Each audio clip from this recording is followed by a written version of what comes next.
on St. Patrick's night, and I was making the pond, and I come home on St. Patrick's night, and Helen had just gone to California, right, the day before. So then I got in bed about midnight, and I'm wondering how I could pay the bulldozer guy, and I started to say the Lord's Prayer, and I got halfway through the prayer. It sounded like a roaring sound coming in the room like wind. And then with that sound, a big loud voice said, "Finish making the pond. Then clear and level the field. Then make a cross 200 foot long, 25 foot wide in the middle of the field. Then plant rye that'll grow 4 foot high around the cross. Then put the 10 commandments on the cross. Then put my commandment on the cross. Love thy neighbor as thyself." Noreen is the chosen one to do the artwork. Then people from miles around will come to see a work of art. And everything went quiet, and I remember thinking to myself, what the heck was that? And the next morning I remembered every word because it was like an order, big loud, then put the 10 commandments, then put my commandment. So I told Noreen, my daughter, what I heard, and she believed me. And a guy from Hardwick come to buy tools, and I told him what I heard. He looked at me and he said, "John," he said, "I've been coming here 10 years buying tools here. I don't think you're nuts, but if you tell anyone else what you just told me, they're going to lock you up for sure." So then I didn't tell nobody else for 4 years. I finished the pond, leveled the field, and then the kids were trying to fly model airplanes in the yard, and they kept cracking up. And I said, "What if we make a nice model airplane airport?" And then they got all excited. So I told the bulldozer guy to make a runway 200 foot long, 25 foot wide, down the middle of the field, and 150 feet the other way, or 2 runways. And Helen, my wife, was giving me heck, saying how stupid I was making an airport and I didn't have no money. And I said, "You know what I'm doing? I'll tell you what really happened." And I said, "The night after you went to California, how Jesus talked right out loud and what he said to do." And I said, "You believe me?" She said, "Yes." I said, "How come you believe me?" She told me when she was getting up that morning before, she looked up by the fireplace and Jesus stood there for 5 minutes looking at her. And she said he was tall, handsome, light complected, brown hair to his shoulders and a robe, and it faded away. But she never told nobody because Right. she thinks she's crazy, she said, yeah. And then when Noreen was painting the cross, she had it all squared off, and then Helen saw Jesus again, 2 feet in the air, but he was on a slant. He wasn't straight. She wondered what it meant. And then a couple of weeks later, Noreen went to paint the cross part, and the cross is crooked. The left side's higher here. You look at it, crooked. And then 2 years later, there's Pentecostal people here, and I was telling them about it. And one of them was a florist, and he said a lot of times when he made the cross flower arrangement for a grave, he'd bend the left side higher, bend the wire so it'd be crooked. And he said when Jesus got crucified, he was beat up. They said he was beat up so much that morning he was almost dead. And what he carried was the cross member. The stakes were on the hill in the ground already. And they put a stake on, put that on his shoulder, and he fell, and he hurt his left shoulder, and he was crying and suffering. And then they had a guy named Simon carry it to the stake. And then when they nailed Jesus on that cross, remember, they pushed the left side higher to make him suffer and cry more on the cross. Yeah, that's what's somewhere in Scripture, somewhere, yeah. In 93, the first vision I saw was, I woke up at 3 and I got the message to keep straight the things of God from religion and the world, nothing with any religion, nothing with the world. And then I didn't know what I was going to do, and I woke up at 3 in the morning, and I saw a big flash like it was Jesus standing on a hill out there on the left with a staff. And I remember the staff was long with a hook on it, and God's wisdom across the field. So I got out of bed and drew a picture of what I saw, and I showed it to Noreen in the morning.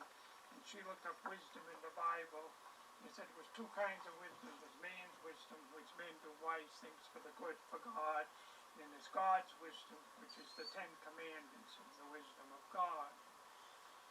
And then during the summer of '93, we cleared all the woods out there with all kinds of trees and swamps, and we cleared all that off. And then in the fall, there was a big valley on one side, and I asked the bulldozer guy how I could fill the valley. And he said, "You're never going to fill that valley, it's 20 foot deep." And I said, "Well, how can I ever get this field level?" And he said, "The only way you get this field level," he said, "I'll come next spring with my biggest bulldozer.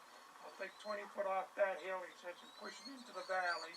The valley would come up 20 feet, and the hill would go down 20 feet, and make it level." So then in the winter, I was making the plans for God's wisdom on a 1/4-inch planting paper. That 1/4-inch would be 10 feet in the field, and it was 500 feet across. And right at midnight, I was working on the plan. I saw a vision of just the hill that Jesus stood on, and I could see under 15 foot of gravel. I could see 2 big boulders, like they're flat like that, and these big boulders looked like they weighed 25 ton apiece under 15 foot of gravel. And the Holy Spirit told me to put one on each end for cornerstones, and the flat facing out. So I put them on the plan, and I told my bookkeeper about it, my daughter and my wife. And they all said, "Wishful thinking, John." And then 6 months later, the guy come with a big bulldozer in the spring, and I showed him the plan. They said, "Under the hill, there's supposed to be 2 big boulders that weigh 25 ton apiece." Yeah, but he looked at you like, he looked at me, and he shook his head. He said, "Well, John, when I get your field all level, I'll find some big cornerstones for you." He said, "I don't think they'll be flat on one side, but I'll get you some big cornerstones when I get done."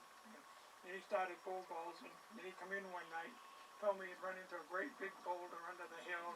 He tried for 6 hours to move it, digging around it, and he couldn't budge it. He said, "That one weighs over 50 ton. He said, "I can't get that one out of the field. I hope it ain't in your way out there." And the next morning he came, he had his 29-year-old son with him. He said he swung the bulldozer around, and something told him to try to push it once more. And he come up against it. He said when the blade touched the stone, he heard a great big bang, louder than dynamite. He heard a loud crack, something come right from the middle of the boulder, and flopped right up just like a vision I saw, 2 flat stones. And then he come in shaking. He told my bookkeeper, he said, "Something strange just happened in the field." He said, "I've been bulldozing for 30 years. He said, "What happened this morning, I didn't do it." Said. Now he tells everybody, he said, if they don't believe him, his son, right after I saw the vision of these stones under the hill, and then I was cleaning out a house in Templeton. A lady's brother died, and I told her I'd clean all the rubbish out, and we'd split any antiques we got money for, but it was all rubbish. And then she told me there was still a pile of rubbish in the attic I didn't get, so I went up and I was going to throw this black book was on the pile, and I was going to throw it in the rubbish bag, and I looked, and it said, "The Life of Jesus." Something told me to bring it home, so I brought it home, and I never read a book in my life, but I opened that one up to the back, and the first night it comes to my sheet, and "I am the door. By me, if anyone enters in, they'll have everlasting life, and go in and out and find pasture." And the Spirit told me to write it out to go on the stones that's under the hill. And the next night I opened that book again, and it comes to, "My sheep hear my voice, and I know them, and they follow me, and I give unto them eternal life, and they shall never perish, neither shall any man pluck them from my hand." So I wrote that out, and then when the stones come out, God told me to put it on here. And when Noreen first got it done painted, a lady from Hawaii was there with her cousin, and she took a picture of Noreen, and then her and Noreen stood in front of the rock, and her cousin took their picture. And then she developed them in Hawaii. The one with Noreen was all rainbows around her, and the one with her and Noreen in front of the rock was just a white mist. You just faintly could see them by the rock. Yeah. And she sent the pictures back and said, "Isn't this awesome?" She said, "Yeah," and the guys that know all about stone said it cut the wrong way. The grain is going this way, and it cut opposite the grain. And they said that's impossible to happen. First I had field stones around the edge, and then all weeds grew up and everything, and I kept praying. Then a guy come here to get a junk car, and And I said, what's them gray things behind your junkyard? And he said, well, them are railroad ties made out of cement. They're 8.5 foot long and they weigh 700 pounds. And I said, well, how many you got? He said, well, I got a lot of them. So you figure how many you need and come over tomorrow night and I'll have the kids count them. So I figured how many I needed for God's wisdom. I needed 500 of them. And so then I went there the next night and the kids just got done counting them. They figured them up and they had just 500, 6 miles away. Surprise, surprise. Yeah. So then he brought them over and I lined them all around with pipes rolling them and got them all around the edges. And then somebody said to me, hey, would you want marble? White marble. And I was at the quarries in northern Vermont 5 years before and I had the owner's card in my wallet. He said, if you ever need white marble, we have it up in Burlington, Vermont. Down here it's gray marble. He says, well, give me a call if you ever need it. So I give the card to the landscapers. And then they come back the next day and said they called Vermont and made a deal for marble.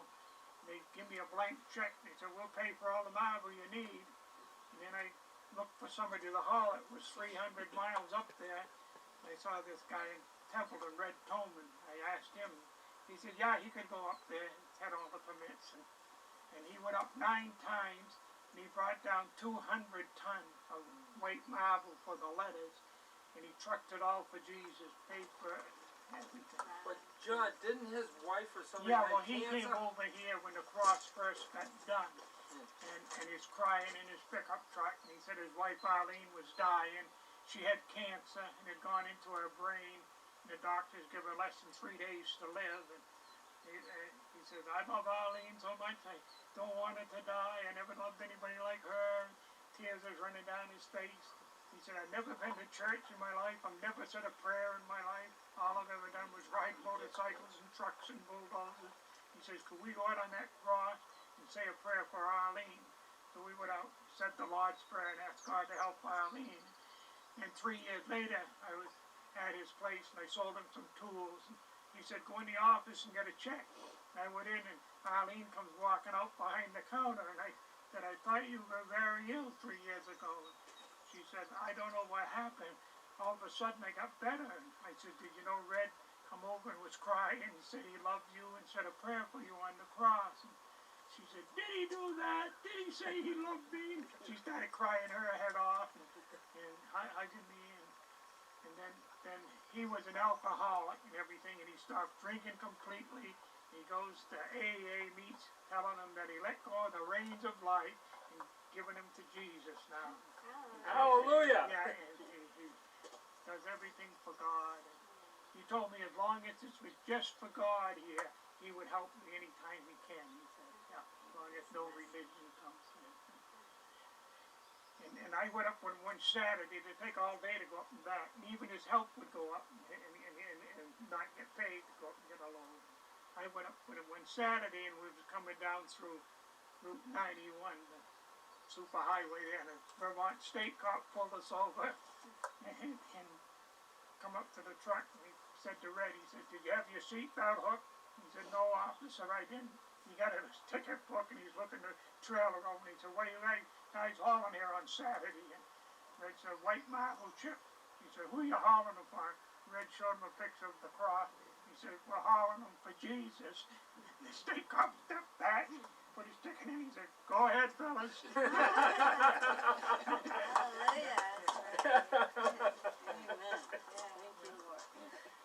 that's the way everything's been happening. There's 300 trees on the letters that spell God's wisdom in the wintertime in the snow. And then there's the others are around the border, and then in the triangle. The emerald green arborvitaes, they're the tree of life in the Bible. So then I was looking at the florists, and they all wanted $45 a piece, around that price. And then there was 3 women here one day telling them about it. I said, I know I got to pay $25 a tree for them. And then the next weekend they came, and each one had a check for $25. I said, we want to donate for a tree. And then I told somebody else, and then I made a chart up, and I sold 300 trees. You know, everybody but I didn't have no trees. But I was at the trade show in Chicago, the hardware show, and talked to a guy from Michigan, and he had some trees, and then telling him what I was doing, and he hollered to me when I was leaving. He said, "You're gonna find your trees down in Georgia." Then January 19th in '94, I went to the florist, to get some flowers for Noreen's birthday party, and I asked the florist, I said, "Any tree shows coming up this spring?" And he looked in the magazine, he said, "There's only one in here, Winter Green '94, but you ain't gonna get to that one, because that's tomorrow morning, and that's in Atlanta, Georgia," he says. And then I got home, the Holy Spirit kept telling me to call the travel agent, see if I could get a midnight flight out of Boston to Atlanta, Georgia. I never was there in my life. And so then the girl called back and said, "You got a round trip ticket for 11 o'clock, 11:30 that night in Boston. Round trip ticket for $125. Oh my God. And a room down there for $36 a night with my breakfast free." So I flew down, and the next morning I went to a big auditorium right near the airport where they had the show, and I walked around 5 times asking everybody for trees. All they had was flowers from Florida and Tennessee and Georgia, and then I was getting back by the gate to go back to the motel, and the guy was standing there with a suit with a necktie, I remember, and I said to him, I said, "I guess I come to the wrong show. I come all the way from New England, coming down here to look for trees that grow up north, and all I see here is flowers. I guess I come to the wrong place." He said, "What are you looking for?" I said, "Emerald green arborvitae's 5 foot tall." He says, "Follow me." And I went across the hall, and the Triangular Nurseries from Tennessee. There's a big guy behind the counter, Mickey Minton, his name was. He said, "He'll take care of you." He said, "What are you looking for?" And I said, "Emerald green arborvitae's 5 foot tall." He says, "I got him." And I went to thank the guy, and I looked, and the guy wasn't there. And then he said, "How many do you want?" And I said, 300. He said, "What do you want them for?" And I showed him a picture of the cross, and he told me he was a believer, he was a Christian, and he told me he was the main broker for them trees for New England, and he said he'd give them to me for $15 a piece and deliver them. He brought Spags and Bigelows and the big guys. 300 trees planted, and that we worked all summer on that. We had field stones around. Then I went to the barber shop early, and I didn't have nothing to look at, and I was looking at a picture of the cross, and the Holy Spirit told me, "Check my measurements when I come home."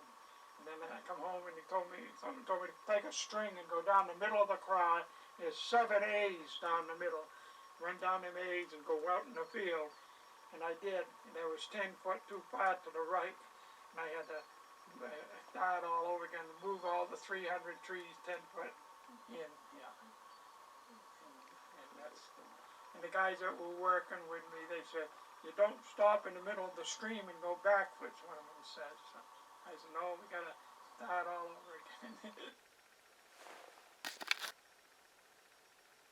The second vision I saw, like Jesus was in the middle of the field where the cross is. The cross was behind him. That was a week after I saw the other one. And in the sky it wrote out, "God's wisdom cries out, please come back to me." And so then for 10 years something kept telling me to put it here, and I didn't know how.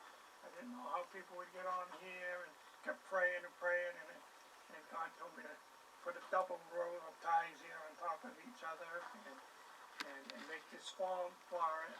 And we did that the last 3 or 4 years. Beautiful, beautiful. Yeah, and now God's having to do this right now. That's where the G will start. God with right there. G will be right here. Wow. Beautiful, beautiful, beautiful. Beautiful.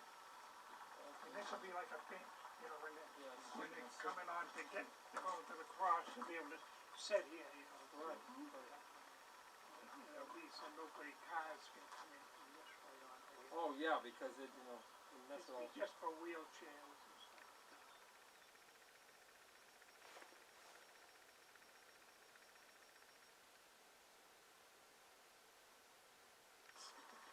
And then when I put God's wisdom out here, you know, I had it all marked off, so I put 3 bags of lime on each letter, you know, Noreen did, and then she had to get a couple more bags, so I went to Gardner to get them, then I stopped at the Gardner airport Oh, I love this. to see if, I could get a flight at 2 o'clock that afternoon to see what it looked like from the air, you know, and so the guy said they just sold the airport or something, I'd have to go to Worcester or somewhere to get a plane, and then this young kid comes in and said, have you got a payphone here? And then he talked on the phone a couple minutes, and I said to him, I said, are you an airplane pilot? And he said, yes. And I said, you got an airplane? He said, yes. And so then I told him I would like to hire him to fly me over a project about 20 miles from there at 2 o'clock that afternoon if I could. And he said, well, I'm going to fly around New Hampshire and up that way for 2 or 3 hours. And he said, I'll be back at this airport right at 2 o'clock sharp. And so then I come home with the line and borrowed a camera and went back to the airport. And right at 2 o'clock, a nice blue and white plane landed, and then he motioned for me to come out. I got in the plane, and we come down. I showed him how to get here, and then he was up about a mile high, and we took pictures. And then he come down 2,000 feet, and took pictures. Noreen was spreading the line on the W up here. We could see her, and all he said was, "Your project looks perfect. You won't be able to read it from the ground, but from 3 miles high, it'll be red plane." He didn't say nothing about the cross. Then he landed the airplane, and I got out, and he got out of the plane. I took his picture by the plane, and then I tried to give him $40, because that's what they charge usually. He said, no, this is free. And I asked him what his name was. He told me his name was Tom. That's all he told me. And then I showed that picture of the airplane and him to all the pilots around the other airports all around. No one ever saw him or nothing. Pointed by the railroad ties, and he said, "Oh, they going to this other guy," because he was. And then he got the cry on the back of his pickup truck, and he said that he had having a prostate operation and he was full of cancer, and he's dying, and he's a young guy. And I told him about the cross, and that night he come up with his daughter, and they went in the middle of the cross. He says, heat went all through him. And then he went in, and he died, don't have no cancer, and he's all better. And now he tells everybody there was 5 people in, and one Indian guy had a big hawk on his t-shirt, and he told me he was a spiritual healer from the Hawk tribe of North Dakota. And he said his sister-in-law had cancer, and they come here for a healing. And he said he felt a lot of power in the middle of the cross here. And you want to know, him and his wife could have a powwow in the middle of the cross. And I said, well, who are you worshiping? And he said, the creator of all. I said, well, that's God. He said, yeah. I said, how long did your powwow take? And he said, oh, 5 minutes. And so I said, okay. So they went to the north, they went to the south, they went to the east, they went to the west, they went to the sun, went to the earth. And he stood back and says, the hawk will let us know. And then I said, do you believe in Jesus? And he said, oh yeah. I said, you ever say the Lord's Prayer? He said, oh yeah. So the 6 was held hands right in the middle here and said the Lord's Prayer. And then he stood back and put his hand up to the sky, and he says, the hawk will let us know. A big hawk come out of a pine tree, come right over us. Went circled 3 times right over us, and went back into the tree. And I looked at him, and tears were running down his face, and he was looking at his sister-in-law. He said, we have our answer. Let's all go home and have a cup of coffee. And they all left. Yeah. A few years later, there were some women here, and I was talking to them. They said they were from North Dakota, and I told them what happened, 5 years before. And then one of the ladies said, I was the lady with cancer, she says. And she was 94. A lot of preachers were coming, and they'd be arguing over religions and things, and awful anti-Catholic and stuff, and make people cry, and I couldn't get rid of them. And then in the winter, middle of the winter, I kept praying, what can I do? And the Holy Spirit told me to get up in the middle of the night one night and take my plan that I had for the heart in the middle here, and make it big, go all the way around the cross, and the preachers wouldn't bother no more. So then I planned it out, and then in April, in the spring, I measured it all off and put stakes every 10 feet. Then a couple of weeks later, there was 10 people here on the cross, and one of the preachers pulled in, and he'd go and preach to the people, and then he'd touch them, and they'd go get slain right in the middle of the cross all the time. And he got out of his car, and he heard a big loud voice say to him, let God be God. And then he got right to the cross, and he heard it louder, let God be God. And then he got on his knees, started praying. He don't bother nobody no more out on the cross. And he tells all the other preachers, they come here, don't try to be God out here, because God will be God out here. Amen.